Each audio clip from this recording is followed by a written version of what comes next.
Salam saudara-saudari, selamat pagi, selamat siang, selamat malam. Itu tergantung kapan saudara mendengarkan podcast ini. Selamat datang di podcast Evangelion. Saya senang sekali bisa menemani saudara saat ini. Dan saya mau bilang dulu, terima kasih ya sudah mau meluangkan waktu. Karena di zaman sekarang waktu itu mahal sekali. Mungkin saat ini ada yang nyetir, ada yang sambil masak, ada yang sambil olahraga. Tapi apapun situasinya, saya senang sekali kita bisa bersama-sama belajar firman Tuhan saat ini. Kita akan mulai, mari kita berdoa. Bapa kami di sorga, kami bersyukur untuk hari Pentakosta ini. Kiranya Roh Kudus menolong kami. Bukalah hati dan telinga kami untuk mendengarkan firman-Mu. Berkatilah setiap kata yang disampaikan. Biarlah menjadi berkat bagi kami semua. Dalam nama Tuhan Yesus Kristus kami berdoa. Amin. Selamat hari Pentakosta saudara. Horas. Hari ini kita merayakan salah satu hari yang paling bersejarah dalam perjalanan iman kita, yaitu hari Pentakosta, di mana hari ketika Roh Kudus turun, hari ketika gereja Tuhan lahir, hari ketika Allah membuktikan bahwa janjinya tidak pernah kosong. Tapi izinkan saya mulai dengan satu pertanyaan yang mungkin sedikit mengejutkan. Apa hubungannya hari Pentakosta dengan Kejadian pasal 4? Saya tahu mungkin ada yang berpikir, kok jauh sekali loncatannya? Biasanya Pentakosta itu bicara soal Kisah Para Rasul 2, di mana lidah-lidah api, angin keras, orang berbicara dalam berbagai bahasa. Lalu kenapa kita pergi ke Kejadian pasal 4 yang isinya justru silsilah keturunan Kain, seorang pembunuh? Nah, itulah yang menarik.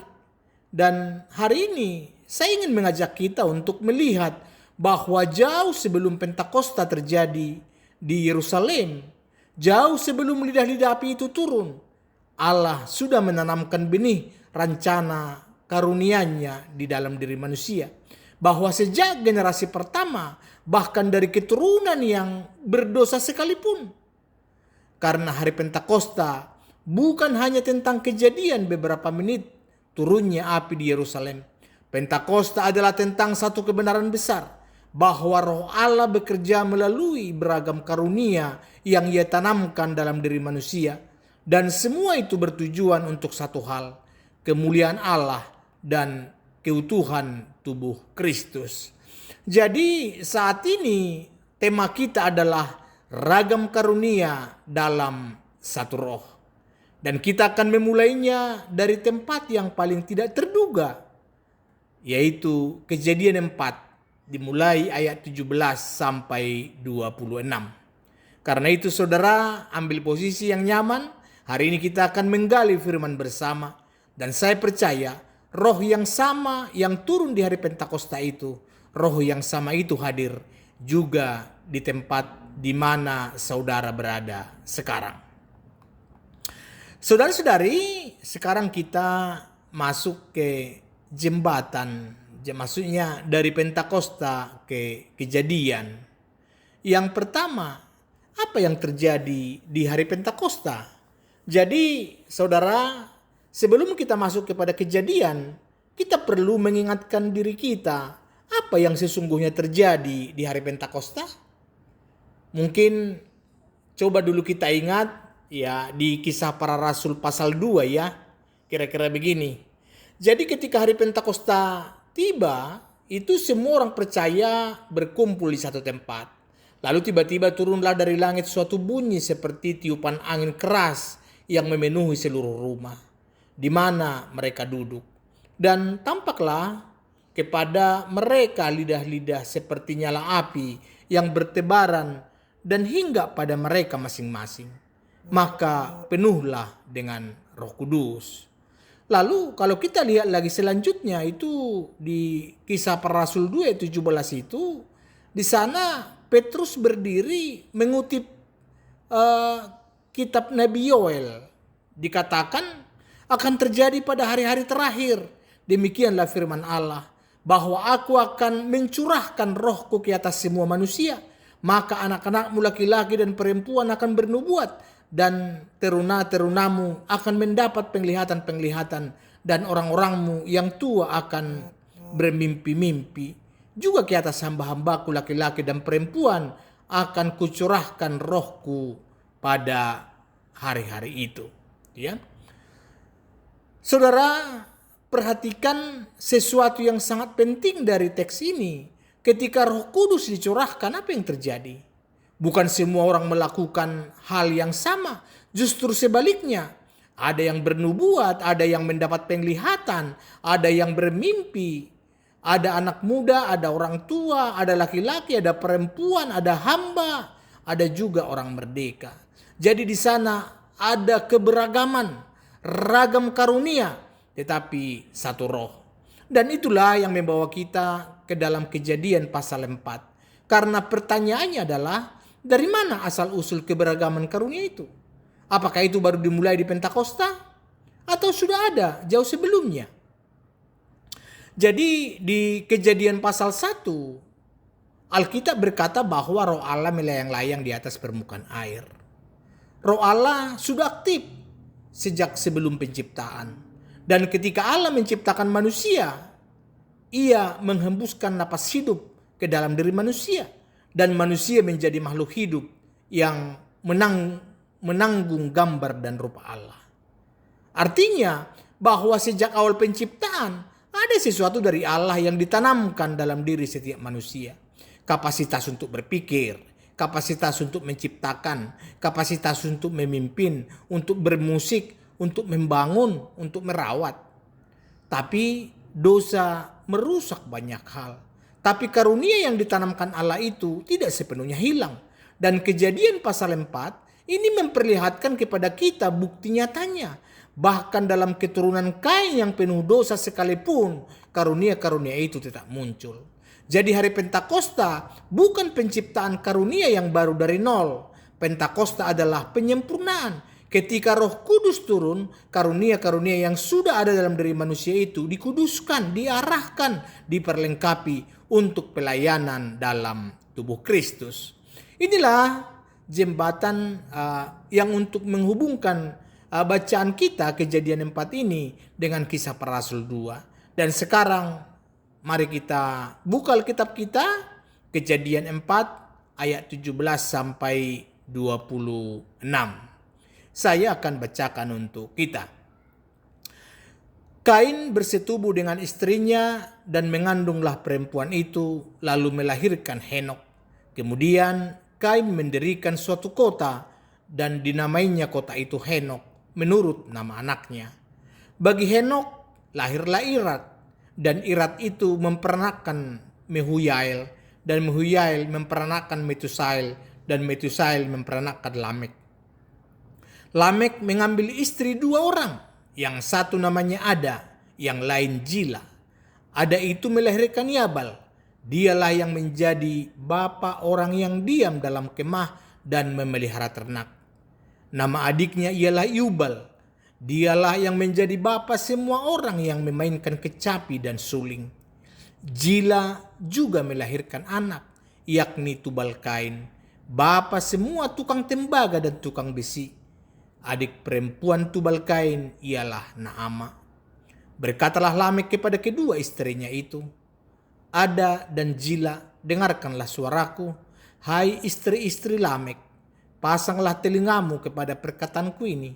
Aku telah membunuh seorang laki-laki karena ia melukai aku, membunuh seorang muda karena ia memukul aku sampai bengkak. Sebab jika Kain harus dibalaskan 7 kali lipat, maka Lamek 77 kali lipat. Adam bersetubuh pula dengan istrinya, lalu perempuan itu melahirkan seorang anak laki-laki dan namanya Set. Sebab katanya, Allah telah mengaruniakan kepadaku anak yang lain sebagai ganti Habil, sebab Kain telah membunuhnya. Lahirlah seorang anak laki-laki bagi Set juga, dan anak itu dinamainya Enos. Waktu itulah orang mulai memanggil nama Tuhan. Saudara-saudara, sekarang kita beda teks ini. Ada 4 poin besar yang akan kita pelajari bersama. Jadi nanti setiap poin akan kita hubungkan langsung dengan makna hari Pentakosta bagi kita hari ini. Yang pertama, bahwa mereka ada karunia membangun ya. Jadi Roh Allah bekerja bahkan di tempat yang paling tidak terduga. Itu bisa kita baca di ayat 17. Ayat 17 dikatakan demikian. Kain bersetubuh dengan istrinya dan mengandunglah perempuan itu, lalu melahirkan Henok. Kemudian Kain mendirikan suatu kota dan dinamainya kota itu Henok menurut nama anaknya. Di sini Kain mendirikan kota. Ini adalah kalimat yang seharusnya membuat kita berhenti sejenak dan bertanya. Bagaimana bisa kok seorang pembunuh yang dikutuk mendirikan peradaban? Kain baru saja membunuh adiknya. Ia dikutuk oleh Allah. Ia diusir menjadi seorang penggembara. Hidupnya secara rohani adalah reruntuhan. Tapi di tengah semua itu ia membangun kota dan ia menamai kota itu Henok, nama anaknya.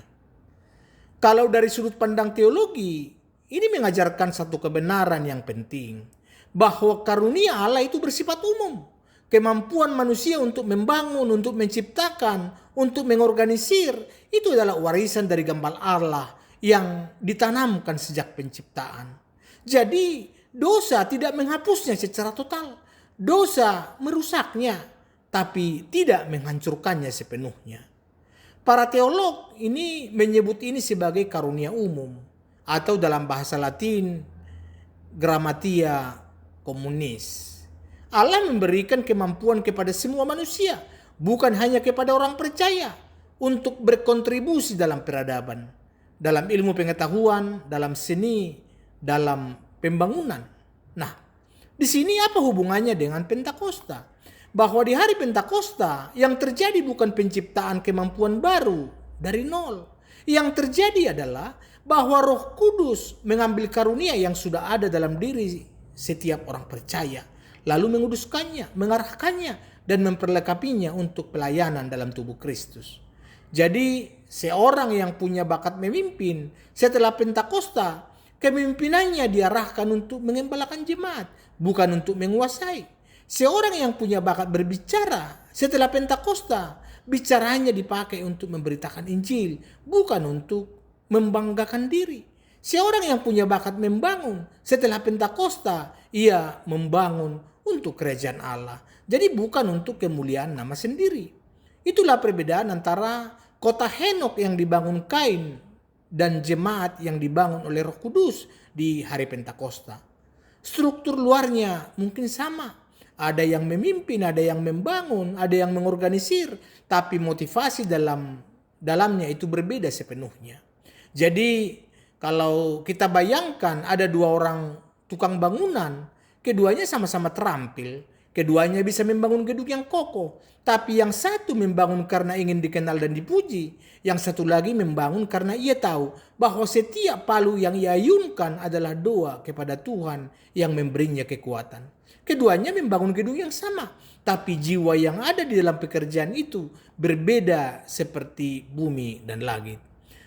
Jadi karunia yang sama, roh yang berbeda, itulah yang membedakan Kain dengan jemaat Pentakosta waktu itu. Saudara-saudariku, dalam hidup saudara, karunia apa yang sudah Tuhan berikan? Sudahkah karunia itu disentuh oleh Roh Kudus, dikuduskan dan diarahkan untuk kemuliaannya? Atau karunia itu masih berjalan dengan energi lama untuk nama sendiri, untuk kebanggaan sendiri? Ya, coba kita renungkan. Yang kedua, ada 3 karunia satu generasi. Ini merupakan gambar tubuh Kristus yang sudah ada sejak semula. Itu bisa kita lihat di ayat 20 nanti sampai 22. Sekarang ya ayat 20 sampai 22 ini memperkenalkan kita kepada 3 tokoh, yaitu Yabal, Yubal, dan Tubal Kain. Ketiganya adalah anak dan cucu Lamek. Masih keturunan Kain, tapi ketiganya membawa 3 karunia yang berbeda-beda. Ini mari kita pelajari satu persatu. Dan di setiap tokoh kita akan melihat bagaimana karunia itu menemukan penggenapannya dalam karya Roh Kudus di hari Pentakosta. Yang pertama, mari kita lihat Yabal. Ini dia karunia merawat dan memelihara. Ayat 20 berbunyi, ada, ini nama istrinya ya, ada itu melahirkan Yabal. Dialah yang menjadi bapa orang yang diam dalam kemah dan memelihara ternak. Yabal ini adalah nenek moyang daripada peternak dan pengembara. Ia yang pertama hidup dalam kemah dan merawat ternak. Kata bapa ini kalau di dalam teks Ibrani itu ab. Ini bukan hanya berarti ayah kandung. Ini berarti pelopor. Orang yang pertama kali membuka jalan. Di sini karunia Yabal adalah karunia merawat, memelihara, menjaga kelangsungan hidup. Ini bukan karunia yang glamor. Tidak ada panggung untuk seorang peternak. Tidak ada sorak-sorai untuk orang yang bangun pagi-pagi memberi makan ternaknya. Tapi tanpa karunia ini tidak ada makanan, tidak ada kelangsungan hidup. Sekarang apa hubungannya dengan Pentakosta? Kalau di hari Pentakosta, Roh Kudus juga memberikan karunia yang serupa dalam jemaat. Kalau kita baca atau kita dengar itu, ini khotbah evangelium ya, yang di 1 Korintus pasal 12. Di sini Paulus berbicara tentang karunia membantu, karunia melayani, karunia mengembalakan, karunia-karunia yang tidak terlihat tapi sangat diperlukan oleh tubuh Kristus. Ada orang-orang dalam jemaat kita yang karunianya adalah merawat. Mereka yang menjenguk orang sakit tanpa diminta. Mereka yang ingat nama anak-anak jemaat satu persatu. Mereka yang diam-diam memasak untuk keluarga yang sedang berduka cita. Mereka yang setia hadir membersihkan gereja setiap Sabtu, mungkin setiap Minggu pagi. Lalu kita lihat gereja bersih pagi untuk kita beribadah. Lalu karunia Yabal ini tidak terlihat oleh manusia, tetapi sebenarnya sangat dibutuhkan dan sangat terlihat oleh Tuhan. Ini ada cerita, suatu kali ada pendeta yang berkhotbah dengan sangat semangat, sampai berkeringat, sampai jasnya dikancingan ulang 3 kali. Selesai khotbah, seorang nenek menghampirinya dan berkata, "Pendeta, khotbahnya tadi bagus sekali." Lalu pendetanya senang sekali. Dia sudah mau menjawab terima kasih. Tapi nenek itu melanjutkan, "Khotbahnya sih bagus. Tapi tadi kamar mandi sangat kotor. Tapi sudah saya bersihkan tadi supaya jemaat ya tidak merasa bau." Pendeta itu tertawa dan berkata dalam hati, "Nenek itu punya karunia yang lebih penting dari khotbahku hari ini." Itulah karunia Yabal. Itulah karunia yang menggerakkan gereja dari dalam. Karunia yang merawat, yang memperhatikan detail yang tidak dilihat oleh orang. Yang kedua, Yubal. Dia mempunyai karunia bermusik. Ini suara yang menembus langit. Jadi ayat 21 berbunyi, nama adiknya ialah Yubal. Dialah yang menjadi bapa semua orang yang memainkan kecapi dan suling. Yubal ini nenek moyang dari semua musisi. Kalau dalam bahasa Ibrani, ini kinor. Ini adalah alat musik berdawai. Itu seperti harpa atau seperti kecapi. Dan ugap, ini adalah alat musik tiup. Itu seperti suling atau seruling ya. Keduanya mewakili dunia musik. Melodi dawai dan melodi tiup. Ini sangat luar biasa.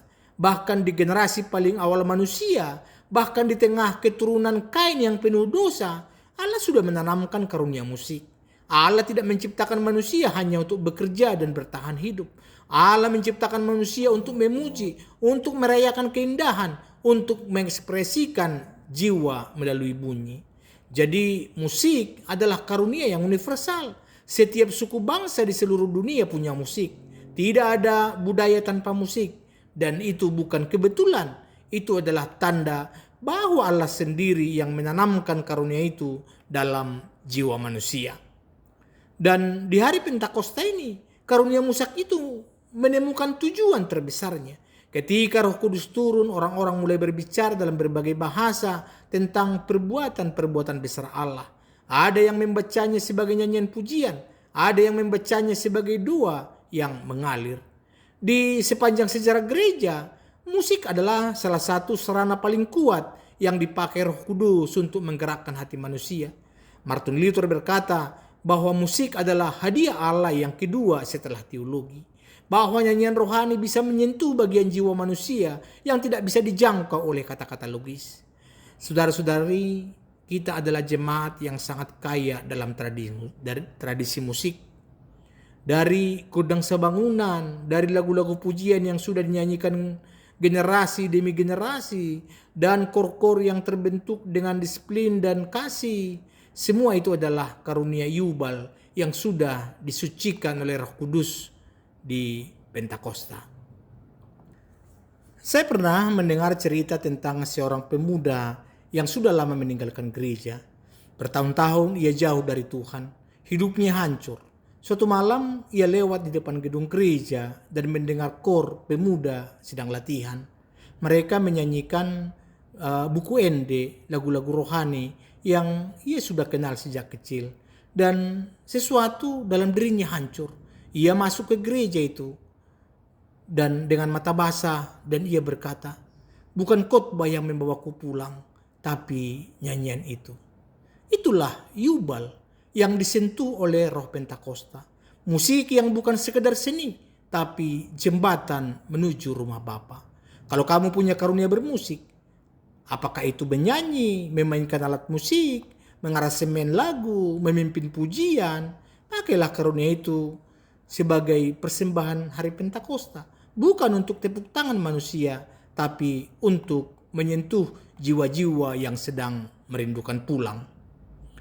Yang ketiga, tubal kain. Ini karunia berteknologi, tangan yang menciptakan. Itu kalau di ayat 22 dikatakan, Jila juga melahirkan anak, yakni tubal kain, bapa semua tukang tembaga dan tukang besi. Tubal kain ini nenek moyang dari para pandai logam, tukang tembaga dan tukang besi. Ini adalah fondasi dari teknologi manusia. Perhatikan, dalam satu generasi, dari satu keluarga muncul 3 karunia yang berbeda. Yabal merawat makhluk hidup, Yubal menciptakan keindahan melalui bunyi, tubal kain menciptakan alat melalui logam. Satu keluarga, 3 panggilan yang berbeda, 3 karunia yang masing-masing diperlukan. Allah tidak menciptakan semua manusia dengan karunia yang sama. Allah menciptakan keberagaman, karena keberagaman itulah yang membuat komunitas manusia menjadi utuh dan lengkap. Di hari Pentakosta, bahwa Roh Kudus tidak menciptakan keseragaman. Ia justru meneguhkan keberagaman. Ada yang bernubuat, ada yang melihat penglihatan, ada yang bermimpi. Ini semua berbeda, semua dari roh yang sama. Dan hari ini, di abad ke-21 ini, Roh Kudus masih bekerja melalui keberagaman karunia. Ada yang dipanggil menjadi pendeta, ada yang dipanggil menjadi seorang guru, ada yang dipanggil menjadi dokter, ada yang dipanggil untuk merawat dengan kasih, ada yang dipanggil menjadi programmer yang membangun aplikasi yang berguna bagi masyarakat. Ada yang dipanggil menjadi petani yang memberi makan bangsa ini. Semua itu adalah karunia. Semua itu adalah panggilan. Semua itu adalah pelayanan. Ini ada lelucon yang beredar di kalangan jemaat. Jadi waktu gereja mau pasang sound system yang baru, ada seorang bapak tua yang protes keras. Dulu mah tidak pakai sound system juga jemaat banyak yang diselamatkan. Lalu seseorang di sebelah berbisik, Pak, Bapak sendiri kan tuli. Kalau tidak pakai sound system, Bapak tidak bisa dengar khotbah tadi. Saudara, teknologi adalah karunia tubal kain yang hari ini kita masih nikmati.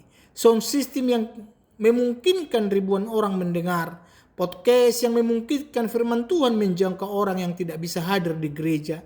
Internet yang memungkinkan saudara yang ada di pelosok mendapat pelajaran Alkitab. Masalahnya bukan teknologinya. Masalahnya selalu pada untuk siapa teknologi itu dipakai. Sekarang poin yang ketiga, ini nyanyian Lamek. Ini peringatan bagi kita yang merayakan Pentakosta. Itu kita lihat di ayat 23-24. Jadi di tengah semua karunia yang luar biasa ada Lamek. Dan Lamek membuat kita berhenti, berpikir dan memeriksa diri. Demikian bunyi ayat 23 dan 24. Berkatalah Lamek kepada kedua istrinya itu, Ada dan Zila. Dengarkanlah suaraku, hai istri-istri Lamek. Pasanglah telingamu kepada perkataanku ini. Aku telah membunuh seorang laki-laki karena ia melukai aku. Membunuh seorang muda karena ia memukul aku sampai bengkak. Sebab jika Kain harus dibalaskan 7 kali lipat, maka Lamek 77 kali lipat. Perhatikan hal yang sangat mengejutkan bahwa teks ini adalah puisi. Para ahli Alkitab menyebutnya nyanyian pedang Lamek. Ini adalah salah satu puisi pertama dalam Alkitab dan isinya adalah ancaman kekerasan yang memegahkan diri.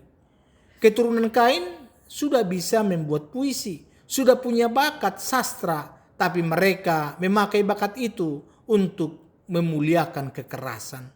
Ada 4 hal yang perlu kita perhatikan dari Lamek. Yang pertama, bahwa Lamek membunuh karena luka kecil, bukan karena ancaman kematian, bukan karena perang, tapi karena ia dilukai dan dipukul sampai bengkak. Ia membunuh untuk membalas cedera ringan. Yang kedua, Lamek membalas dengan kekuatan sendiri. Ia tidak menunggu keadilan Tuhan. Ia tidak berdoa, ia bertindak sendiri. Sikap yang berkata, aku tidak butuh Tuhan, aku bisa menghakimi sendiri. Yang ketiga, Lamek melebih-lebihkan pembalasannya. 77 kali lipat. Ia mengambil kata-kata tentang perlindungan Tuhan untuk Kain dan memutarbalikkannya menjadi ancaman pribadi. Yang keempat, dan ini yang paling penting untuk konteks Pentakosta, Lamek memakai karunia berbicara dan karunia berpuisi untuk membanggakan dosa. Ia adalah orang yang pertama dalam Alkitab yang memakai kata-kata indah untuk tujuan yang gelap. Di hari Pentakosta ada juga yang mengejek. Ketika orang-orang berbicara dalam berbagai bahasa karena penuh Roh Kudus, sebagian orang di sana berkata, mereka penuh anggur manis. Mereka memakai mulut mereka untuk meremehkan karya Roh Kudus.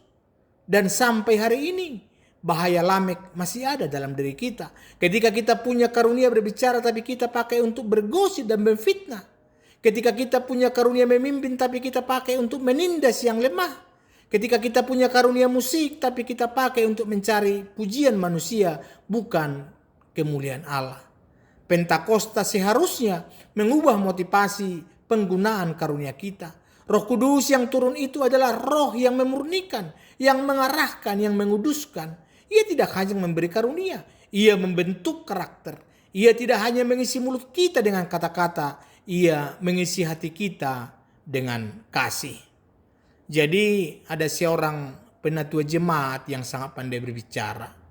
Setiap sidang jemaat atau rapat jemaat, ia yang paling fasih, paling meyakinkan, paling banyak bicara. Tapi lama-kelamaan orang-orang sadar ia selalu menang dalam argumen. Tapi jemaat selalu pecah setelah ia berbicara. Bukan karena ia salah bicara logika, tapi karena ia berbicara bukan untuk membangun. Ia berbicara untuk menang. Suatu hari seorang pendeta memanggilnya dan berkata dengan lembut, saudaraku, kamu punya lidah Yubal, tapi hati Lamek. Mintalah Roh Kudus untuk mengubah hatimu, bukan hanya mengasah lidahmu. Kata-kata itu mengubah hidupnya. Saudara, di hari Pentakosta ini, mari kita bawa karunia kita ke hadapan Roh Kudus. Bukan hanya untuk diasah, tapi untuk dikuduskan. Bukan hanya untuk ditingkatkan, tapi untuk diarahkan kepada tujuan yang benar. Poin keempat, ini Set, Enos, dan panggilan nama Tuhan. Ini penggenapan Pentakosta dalam kehidupan sehari-hari. Ini menjadi puncak daripada bacaan kita. Dan puncak itu sangat singkat, hanya satu kalimat. Tapi ini bobotnya sangat luar biasa. Di ayat 26 dikatakan, lahirlah seorang anak laki-laki bagi Set juga, dan anak itu dinamainya Enos. Waktu itulah orang mulai memanggil nama Tuhan. Di satu sisi ada Kain dan keturunannya, kota Henok yang dibangun untuk nama sendiri, nyanyian Lamek yang memuliakan kekerasan, peradaban yang maju tapi tidak mengenal Tuhan.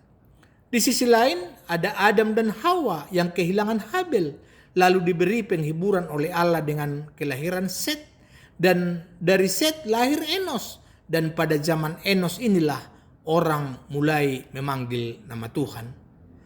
Kata memanggil nama Tuhan kalau di dalam bahasa Ibrani adalah gara. Gara besem YHWH. Ini bukan sekedar berdoa di kamar sebelum tidur. Ini adalah ibadah yang sudah publik, yang disengaja, yang berani. Ini adalah pengakuan di depan umum bahwa di atas semua pencapaian manusia ada Allah yang harus dipuji. Di tengah kemajuan peradaban, ada kota, ada ternak, ada musik, ada teknologi, tetap ada sekelompok orang yang tidak lupa dari mana mereka berasal, yang tidak larut dalam kebanggaan atas pencapaian sendiri, yang dengan rendah hati berkata, Tuhan, semua ini darimu. Dan inilah jantung dari hari Pentakosta. Kalau kita ingat di Kisah Para Rasul 2, setelah Roh Kudus turun, Petrus berdiri dan berpidato, bukan untuk membanggakan pengalaman rohani mereka, bukan untuk menunjukkan betapa hebatnya mereka. Ia memanggil nama Tuhan. Ia berbicara tentang Yesus Kristus, tentang kematian dan kebangkitannya, tentang pengampunan dosa. Dan hasilnya 3.000 orang bertobat hari itu. 3.000 jiwa memanggil nama Tuhan. Itulah Enos yang digenapkan di Pentakosta. Bukan sekedar ibadah formal, bukan sekedar ritual, tapi kerinduan yang tulus untuk memanggil nama Tuhan dan mengundang orang lain untuk ikut memanggil namanya juga. Jadi ini ada seorang tukang batu yang bekerja membangun gedung gereja di sebuah kota. Setiap pagi sebelum mulai bekerja, ia berdoa sendirian di depan bangunan yang setengah jadi itu. Teman-temannya semua sesama tukang batu sering bertanya, apa yang kamu doakan? Gedungnya belum jadi juga. Ia menjawab, aku berdoa supaya setiap batu yang aku pasang menjadi bagian dari rumah Allah yang memanggil orang untuk datang kepada Tuhan. Teman-temannya tertawa. Tapi bertahun-tahun kemudian, gedung gereja itu berdiri. Dan setiap minggu, ratusan orang datang memanggil nama Tuhan di sana. Tukang batu itu adalah Yabal, yang disentuh roh Pentakosta. Pekerjaan kasarnya menjadi doa, tangannya menjadi alat pujian, karunianya menjadi jembatan menuju Allah. Saudara, itulah makna sesungguhnya dari memanggil nama Tuhan. Bukan hanya di gereja, bukan hanya pada hari Minggu, tapi dalam setiap pekerjaan, setiap karunia, setiap hari kita memanggil nama Tuhan melalui cara kita hidup dan cara kita melayani. Saudara-saudari, sekarang kita berbicara sangat praktis. Hari ini adalah hari Pentakosta. Apa artinya bagi kehidupan kita sehari-hari? Ada 3 aplikasi yang sangat konkret. Yang pertama, kenali karuniamu sebagai pemberian Roh Kudus. Yabal, Yubal, dan Tubal Kain punya karunia yang berbeda-beda. Di hari Pentakosta, Roh Kudus mencurahkan karunia-karunia yang beragam, tidak sama untuk semua orang. Pertanyaan pertama untuk saudara hari ini adalah, apa karuniamu? Bukan karunia yang kamu inginkan, karunia yang Tuhan sudah berikan kepadamu. Mungkin kamu pandai mengajar, itu karunia. Mungkin kamu pandai mendengarkan, itu karunia. Mungkin kamu pandai memasak, dan kamu sering memasak untuk orang yang sedang berduka, itu karunia. Mungkin kamu pandai dengan angka, dan kamu bisa membantu jemaat mengelola keuangan gereja dengan benar, itu pun karunia. Mungkin kamu pandai main musik, itu karunia. Mungkin kamu pandai memotivasi orang lain, itu juga karunia. Di hari Pentakosta ini, ambil waktu sejenak untuk mengakui kepada Tuhan, Tuhan, aku percaya bahwa karunia yang ada dalam diriku adalah pemberian Roh Kudus-Mu. Jangan meremehkan karuniamu dengan membandingkannya dengan karunia orang lain. Yabal tidak perlu menjadi Yubal. Yubal tidak perlu menjadi Tubal Kain. Masing-masing memanggil nama Tuhan melalui karunia sendiri. Yang kedua, bawa karuniamu ke hadapan Roh Kudus untuk dikuduskan. Perbedaan antara Lamek dan Enos bukan pada karunianya, tapi pada siapa yang memegang kendali karunia itu. Lamek memegang karunianya sendiri, ia pakai untuk kebanggaan dan kekerasan. Enos memanggil nama Tuhan, ia menyerahkan hidupnya kepada Allah. Di hari Pentakosta ini, pertanyaan kedua adalah, apakah Roh Kudus memegang karuniamu atau kamu yang memegang karuniamu untuk kepentinganmu sendiri? Ini bukan pertanyaan yang mudah. Dan saya tidak sendiri di sini seolah-olah saya sendiri sudah sempurna menjawabnya. Setiap hari kita harus terus-menerus menyerahkan karunia kita kepada Roh Kudus. Caranya konkret, sebelum kita menggunakan karunia, sebelum kita berkhotbah, sebelum kita menyanyi di gereja, sebelum kita memimpin rapat, sebelum kita memulai pekerjaan, berdoalah dan katakan, Tuhan, ini karuniamu, pakailah untuk kemuliaan-Mu, bukan untuk kemuliaan diriku. Yang ketiga, jadilah Enos, memanggil nama Tuhan dan mengundang orang lain untuk ikut. Enos tidak sendirian memanggil nama Tuhan.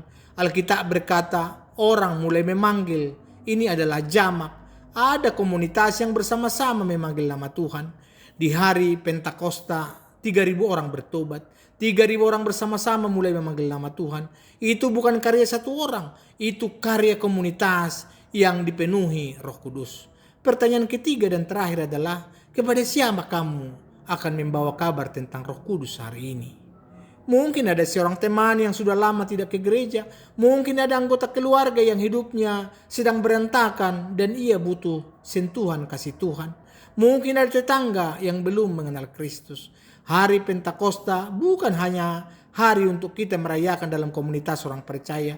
Pentakosta adalah hari di mana api itu menyebar dari Yerusalem sampai ke Yudea, ke Samaria, sampai ke ujung bumi. Dan api itu menyebar melalui orang-orang biasa yang dipenuhi Roh Kudus dan memakai karunia mereka masing-masing. Kamu adalah bagian dari api itu. Karuniamu adalah salah satu nyala dalam api itu. Saudara, kita sudah hampir sampai di akhir. Izinkan saya merangkum apa yang sudah kita pelajari hari ini dan dalam 3 kalimat besar. Yang pertama, sejak semula Allah sudah menanamkan karunia yang beragam dalam diri manusia. Yabal untuk merawat, Yubal untuk bermusik, Tubal Kain untuk berteknologi. Keberagaman karunia bukan ancaman. Itu adalah rancangan Allah untuk membuat komunitas manusia menjadi utuh. Yang kedua, di hari Pentakosta, Roh Kudus tidak menciptakan karunia baru dari nol. Ia menguduskan, mengarahkan dan memperlengkapi karunia yang sudah ada, sehingga karunia itu bukan lagi dipakai untuk kemuliaan diri sendiri seperti Lamek, tapi untuk kemuliaan Allah seperti Enos. Yang ketiga, panggilan tertinggi dari setiap karunia adalah untuk memanggil nama Tuhan dan mengundang orang lain untuk ikut memanggil namanya, seperti Enos di Kejadian 4, seperti 3.000 jiwa di Kisah Para Rasul, seperti di gereja kita yang sudah ratusan tahun memanggil nama Tuhan dari tanah Batak sampai seluruh penjuru dunia. Saudara-saudara yang dikasihi Tuhan, anggota jemaat HKBP yang setia, gereja kita berdiri di atas warisan yang kaya. Generasi-generasi sebelum kita sudah memanggil nama Tuhan melalui karunia masing-masing. Ada yang memanggil nama Tuhan melalui pengajaran Alkitab. Ada yang melalui gondang pujian. Ada yang melalui membangun gedung gereja dengan tangan mereka sendiri. Ada yang melalui mendidik anak-anak di sekolah misi. Kini giliran kita. Di hari Pentakosta ini, dengan karunia apa kamu akan memanggil nama Tuhan? ragam karunia, satu roh, satu tujuan, kemuliaan namanya. Amin. Mari kita berdoa. Bapa kami di sorga, ya Tuhan Allah, di hari Pentakosta, hari ketika Engkau membuktikan bahwa janjimu tidak pernah terlambat, tidak pernah gagal. Roh Kudus-Mu turun dan mengubah orang-orang yang takut menjadi saksi-saksi yang berani. Dan roh yang sama itu kami percaya hadir juga hari ini di sini dalam hidup setiap orang yang mendengarkan firman ini. Tuhan, kami sudah belajar hari ini bahwa Engkau sudah menanamkan karunia dalam diri kami jauh sebelum kami menyadarinya. Karunia untuk merawat, karunia untuk bermusik, untuk membangun, untuk berbicara, untuk melayani. Dan kami bersyukur untuk semua itu. Tapi kami sadar, Tuhan, bahwa karunia tanpa roh-Mu bisa menjadi seperti Lamek. Karunia yang dipakai untuk membanggakan diri, untuk membalas dendam, untuk meninggikan nama sendiri. Ampuni kami untuk setiap kali kami melakukan itu. Hari ini di hadapan-Mu, kami menyerahkan karunia kami kembali kepadamu. Pakailah, kuduskanlah, arahkanlah, biarlah seperti Enos dan jemaatnya. Kami memanggil nama-Mu dengan hidup kami, dengan pekerjaan kami, dengan karunia kami, dengan setiap napas yang Kau berikan. Terima kasih untuk hari Pentakosta. Terima kasih untuk Roh Kudus-Mu yang tidak pernah berhenti bekerja. Terima kasih karena Engkau mempercayakan karunia kepada orang-orang biasa seperti kami. Bapa, jawablah doa ini bukan dengan kata-kata yang indah, tapi dengan perubahan nyata dalam cara kami hidup mulai hari ini. Dalam nama Tuhan Yesus Kristus yang naik ke surga dan mengutus rohnya kepada kami. Amin. Saudara-saudari, terima kasih sudah menemani saya di hari Pentakosta yang luar biasa ini. Saya harap firman Tuhan hari ini tidak berhenti di telinga, tapi terus menyala seperti lidah api di Pentakosta dalam hidup dan pelayanan kita. Kalau hari ini saudara diberkati, ceritakan kepada satu orang yang saudara kasihi, bagikan api itu. Karena itulah cara Pentakosta bekerja. Dari satu orang ke orang lain, dari satu keluarga ke keluarga lain, dari satu kota ke kota lain, sampai ke ujung bumi. Selamat hari Pentakosta. Horas. Tuhan Yesus memberkati kita semua. Shalom.